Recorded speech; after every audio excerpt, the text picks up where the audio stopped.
Hello, miners. Welcome back. My name is Nathan Asbell, and I'm a counselor here at Student Wellbeing. Hi, my name's Amber Johnston. I'm also a counselor here at Student Wellbeing, and it's time for your morning cup of Joe. Hey Nathan, what do you know about the stages of grief? I actually happen to like the Kubler-Ross model of the stages of grief, and she wrote a book, a seminal textbook on grief called On Death and Dying. And I found that to be a very interesting book with lots of information on it. Okay. Do you know what the stages of grief are?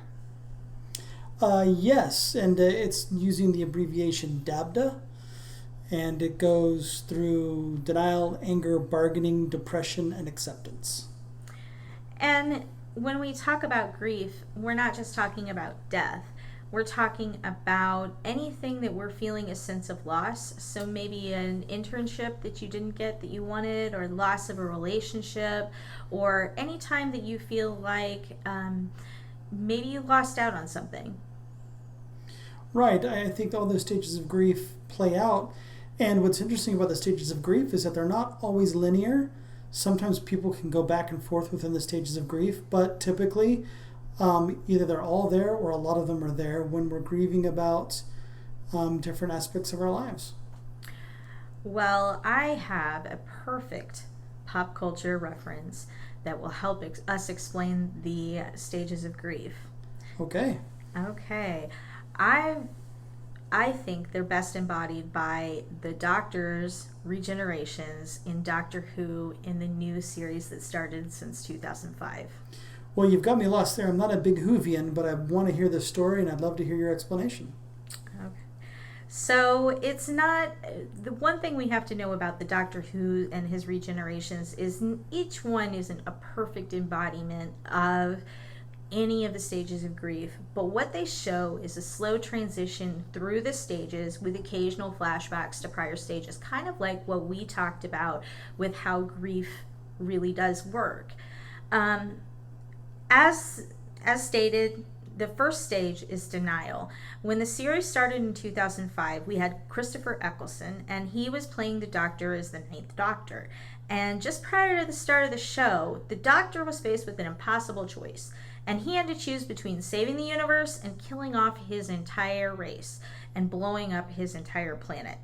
He chose to kill off his entire race and blew up his home planet and killed everyone he'd ever loved, including his own family. Man, that sounds really rough. Right. It was very rough on him, and it caused him a lot of grief for a long time. I can't imagine having to make a choice like that. Save the universe and your family dies, or the universe is pretty much going to be destroyed, but you get to spend a few more moments with your family.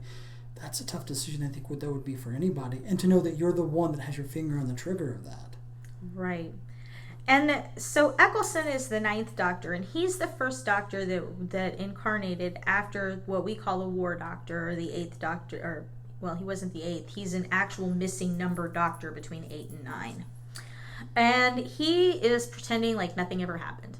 He embodies denial. He very rarely talks about his past, and he's focused on what things are right now. He's funny and campy, but there are definitely some signs that he's in pain. His companion Rose is just as much in denial as he is, and she's denying that their time together will ever end. And in the Parting of the Ways, which is the last episode where Eccleston appears and we start getting into the regeneration into 10, Rose even tells 9 that she knows knows nothing about him and what he's went through. And you start to see in that episode and the one before it that 9 is starting to transition to 10. He starts in Parting of the Ways, he starts to become angry, and he starts yelling, and he starts to show some of that anger come out. And we typically think of anger as being the first emotion that we really show when we start feeling after we've felt loss. Grief can be kind of overwhelming, so this period of denial before it is our way of dealing when our mind hasn't really wrapped itself around what's happened. And so the denial stage gives our brain time to adjust to that new reality, and it provides a buffer zone. And the next stage is anger. So I think that's interesting that your mind creates that buffer, because what I've noticed that even with people who have experienced major trauma, that are grieving because of that trauma, that sometimes they don't have access to the memory of everything that happened. And as we start to work through that grief and trauma, those memories re-solidify and they become clear, and they're able to see the entire picture again, and they're surprised by details that they'd forgotten or that they had kind of, I hate to use the word suppressed, but they've kind of pushed down because they weren't ready to deal with that part of that trauma yet. So Absolutely. It's our brain's way of not giving us more than we can handle all at the same time. So once 9 starts transitioning to 10 or transitions to 10, that's when Eccleston regenerates to David Tennant.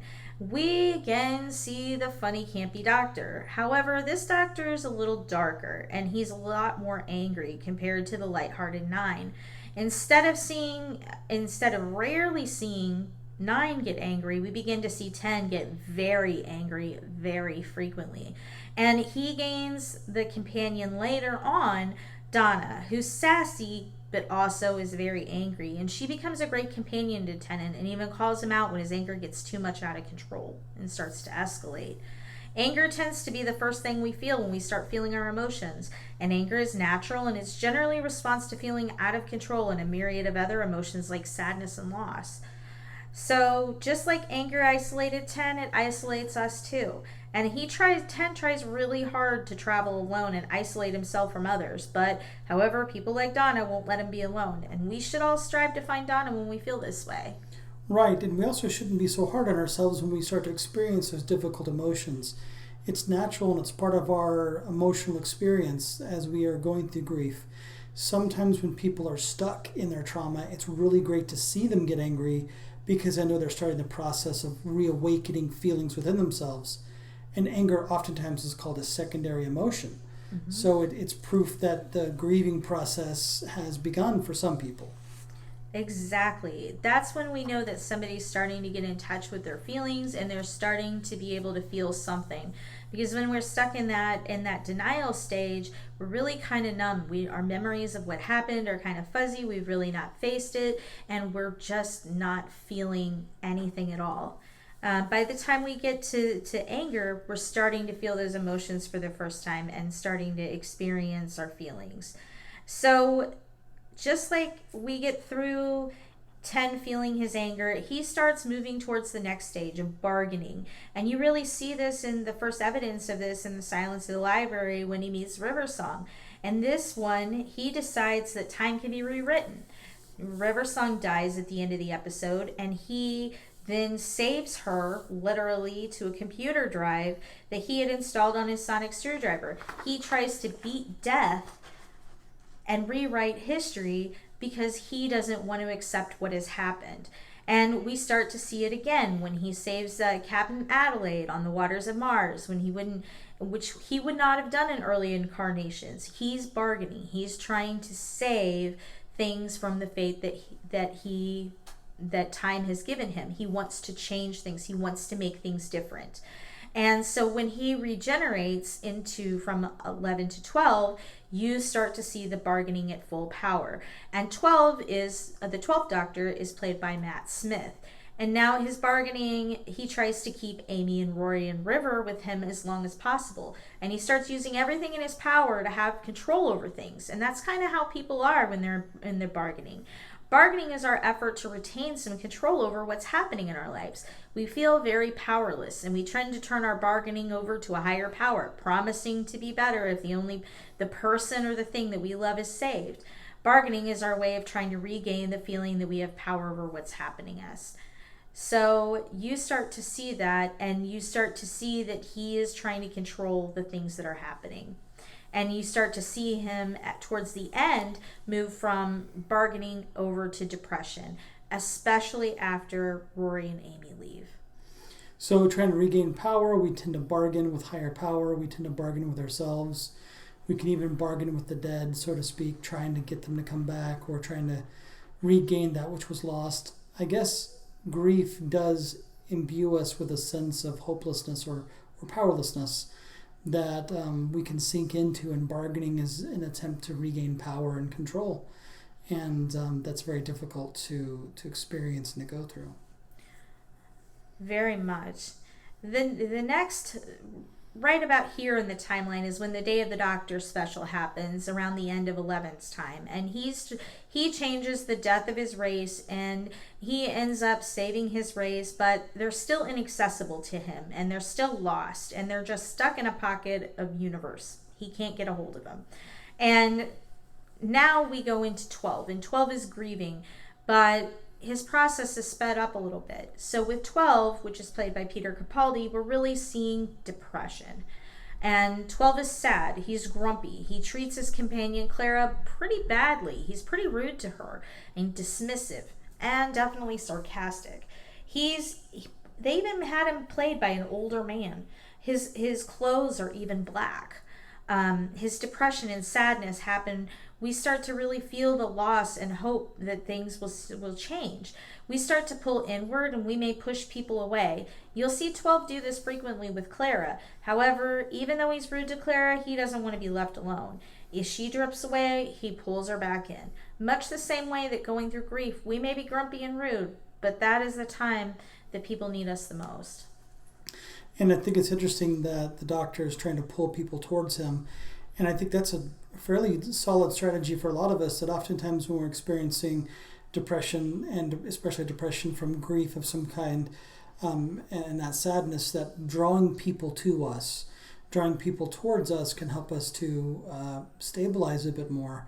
And I think that the Doctor's doing something wise, although I don't think necessarily the snark is maybe the best thing to do, but he has to be himself. He has to experience grief in his own way, and grief is so unique and original to all of us. Well, and he really kind of takes it overboard a bit, and he definitely is very rude to Clara at times, but part of it is that he's trying to protect himself, and he's trying to process everything that's happened, but then also part of it is he needs her, he needs the support from her. And just like all the regenerations that we've talked about show these stages of grief at one time, grief works in a similar way. There's an overriding theme for each of the regenerations that transitions slowly to the next step. And then, however, each regeneration went through all of his stages themselves individually. Like we saw 9 go through multiple stages. We saw 10 go through all the stages. We saw 11 and 12 go through all the stages. Grief doesn't have to take hundreds of years like it took with the Doctor, but it can feel like it. And it's not really a staircase, but more like an elevator, and it stops at different floors. So we don't get done with anger and then go on to bargaining. Maybe today we're at anger, and maybe tomorrow we're at bargaining, and then the next day we might be back at anger again. It stops at different floors depending on where we're at.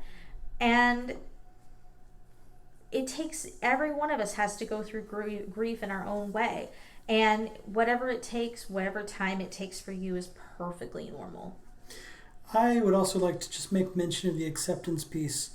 It's okay for one day to feel more accepting of the loss in a situation, and then the next to feel like you're taking a step back and going, I'm still angry about it, and I'm still sad or depressed about it. And maybe even engage in bargaining a little bit, because sometimes you start to get comfortable, and sometimes we take a step back.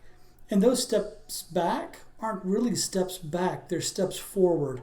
When we revisit other stages, it can help us to process and move forward with pieces and aspects of our grief that we maybe haven't come to terms with.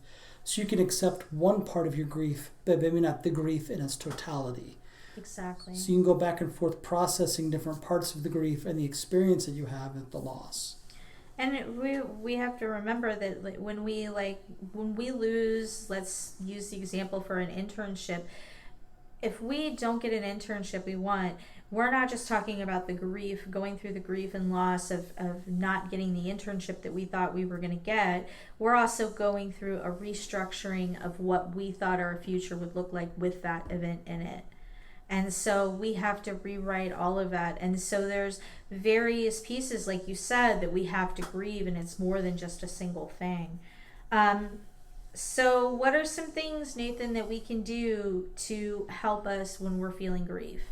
Well, one of the things the Doctor and Doctor Who did, as you explained it to me, because I've never seen the show, one of the things that he did was that he brought people to him. He always has a companion. And I think drawing people to us, people we love, people that are close to us, can be very beneficial. I think that's one thing. Another one is self-care. If you've not reviewed any of our podcasts that we've talked about self-care or mental energy, absolutely please go back and review those. Self-care is vitally important. When we're grieving, it's like having a big open wound on our bodies, and we have to take care of ourselves. And then lastly, mind your spell slots. Make sure that you've got your mental energy, enough mental energy to handle what you need to handle. Right. Well, this has been a great explanation of the Doctor Who series, and it really does fit the Kubler-Ross model of grief.